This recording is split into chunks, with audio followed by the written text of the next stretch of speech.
Hello dear students. सो बेटा chapter number first history का हमने कंप्लीट कर लिया था पहले। तो उसके एनसीईआरटी क्वेश्चन जो वो आपको फेयर नोटबुक पे करने हैं। तो पहले जो आपको मैंने चैप्टर करवाया था रिसोर्सेज, आई होप आपने वो सारे कर लिए हैं। ओके, आपको ने लर्न भी वो कर लिए सारे के सारे। ठीक है बेटा, साथ के साथ ही आपको लर्न भी करना है। और नोटबुक बनाने का तरीका मैंने तुम्हें पहले ही बताया था। या तो एक बड़ा रजिस्टर ले लेना जिसमें हाफ हिस्ट्री के लिए और हाफ बाकी जो है वो आधा आधा डिवाइड कर लेना सिविक्स एंड जियोग्राफी के लिए। ठीक है, क्योंकि उनका जो सिलेबस है, उनका जो क्वेश्चंस हैं वो ज़्यादा नहीं है। ठीक है, सिविक्स के थोड़े ज़्यादा हैं। ओके, या फिर जो नोटबुक्स हैं सिंपल, एक नोटबुक हिस्ट्री के ले लेना, एक नोटबुक में जियोग्राफी और सिविक्स बना लेना।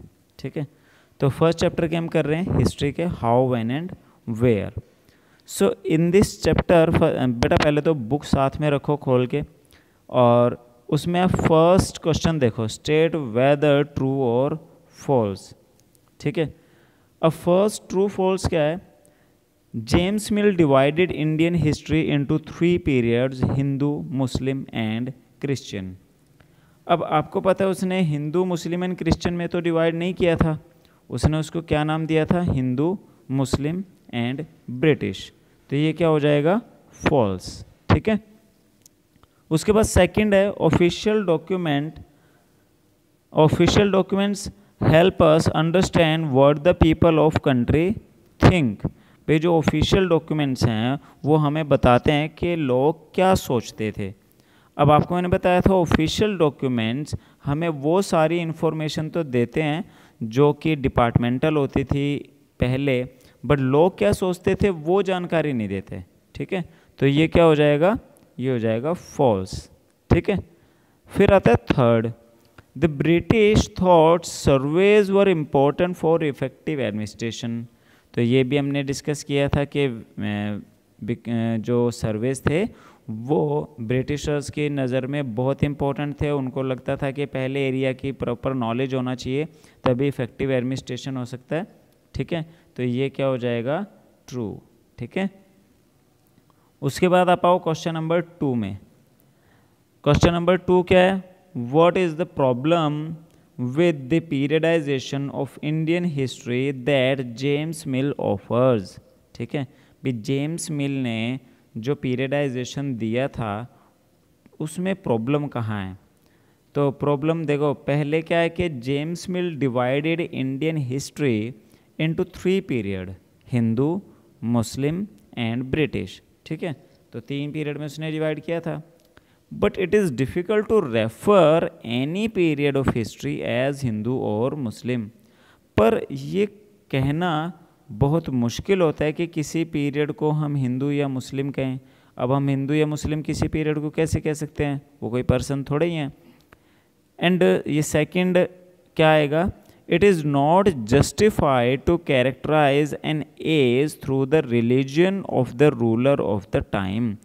और ये बात कोई ठीक नहीं है कि किसी रूलर के रिलीजन को हम उस पूरे टाइम पीरियड का रिलीजन माने।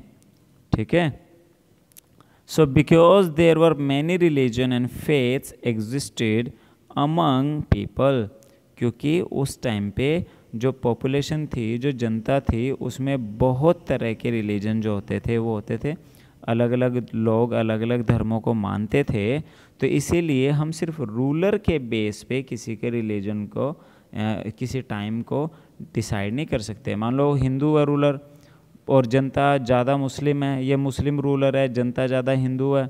ठीक है, तो हम सिर्फ रूलर के बेस पे नहीं कह सकते किसी के टाइम को। ठीक है, उसके बाद आता है question number 3, why did the British preserve official documents.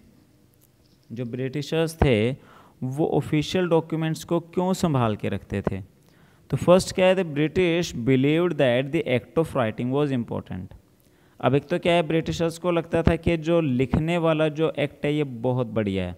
ठीक है, क्यों बढ़िया है? After recording all plans, policies, decisions and agreements, things could be properly studied and debated. क्योंकि क्या होता है कि जब हम किसी को लिख लेंगे, प्लान्स को, पॉलिसी को, डिसीजंस को, एग्रीमेंट को, तो वो चीज़ें ईजी हो जाती हैं, उन पे डिबेट करना, स्टडी करना।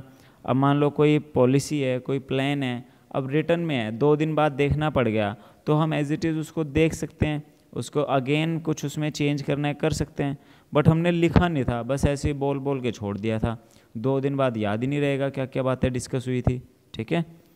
थर्ड है, the British also felt that all important document and letters needed to be carefully preserved. और ब्रिटिशर्स ने क्या किया था, लिखने के साथ साथ उनको संभालने पे भी फोकस किया था, इसीलिए उन्होंने क्या बनाए थे, बहुत सारे रिकॉर्ड रूम बनाए थे, सारे डिपार्टमेंट के साथ उन्होंने रिकॉर्ड रूम अटैच कर दिए थे। ठीक है। बहुत कुछ उन्होंने आर्काइव्स एंड म्यूज़ियम्स भी बनाए जहाँ पे उन्होंने डॉक्यूमेंट्स को संभाल के रखा है। ठीक है। तो ये क्या है, यहाँ पे आज भी आप ब्रिटिशर्स के डॉक्यूमेंट्स को देख सकते हो। उसके बाद आता है question number 4, how will the information historians get from the old newspaper be different from that found in police report। अब यहाँ पे क्या है कि जो हिस्ट्रियंस हैं वो पुराने न्यूज़पेपर में बातें अलग मिलती हैं, पुलिस रिपोर्ट में बातें अलग मिलती हैं, तो वो उस इन्फॉर्मेशन को कैसे पाते हैं। ठीक है। ये क्या उनको लगता है उन इन्फॉर्मेशन के रिगार्डिंग।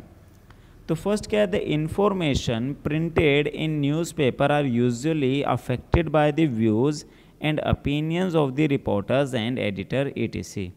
तो क्या होता है कि जो पुराने टाइम में या आज भी अगर कोई अखबार में न्यूज़ आती है तो वो क्या होती है, वो जो एडिटर होता है, रिपोर्टर होता है, उसके व्यू से अफेक्टेड होती है। यानी वो उसको, मान लो रिपोर्टर को जो बात सही लग रही है, गलत लग रही है, वो उसके अकॉर्डिंग उसको लिख छाप देगा।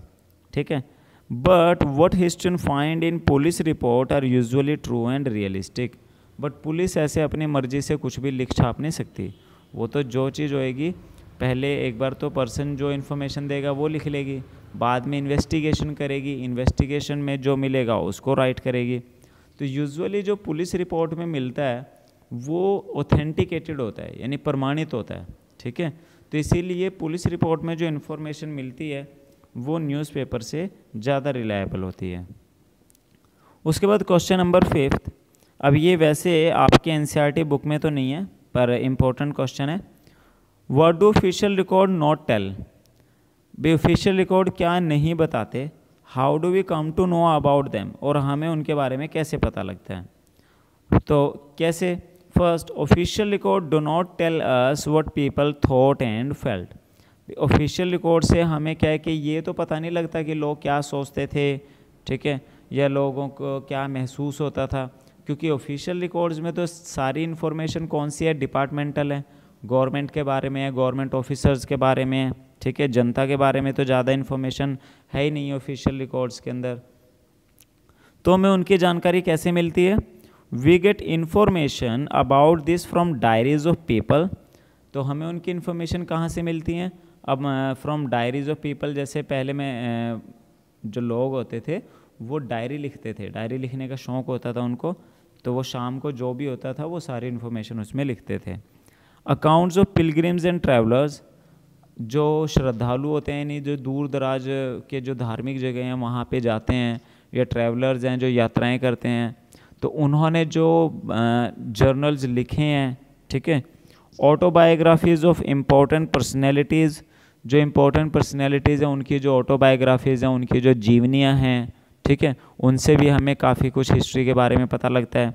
एंड पॉपुलर बुक्स, और बहुत सारी ऐसी पॉपुलर बुक्स हैं जो कि उस समय के बारे में आती हैं। ठीक है। तो बेटा ये आपके थे फर्स्ट चैप्टर हिस्ट्री के क्वेश्चन आंसर। ठीक है, जो कि हमने पूरे कर लिए, और ये एनसीईआरटी पे आप अपना कंप्लीट करो। ठीक है। और ये जो चैप्टर आपका कंप्लीट हो गया, और इसके जो आप मेरे को असाइनमेंट में सबमिट कर दोगे। ठीक है। कोई डाउट लगे तो आप चैट में पूछ सकते हो। क्लियर। तो ये बेटा 2 चैप्टर के आपके जो क्वेश्चन आंसर है ये कंप्लीट होने चाहिए। ओके बेटा, थैंक यू।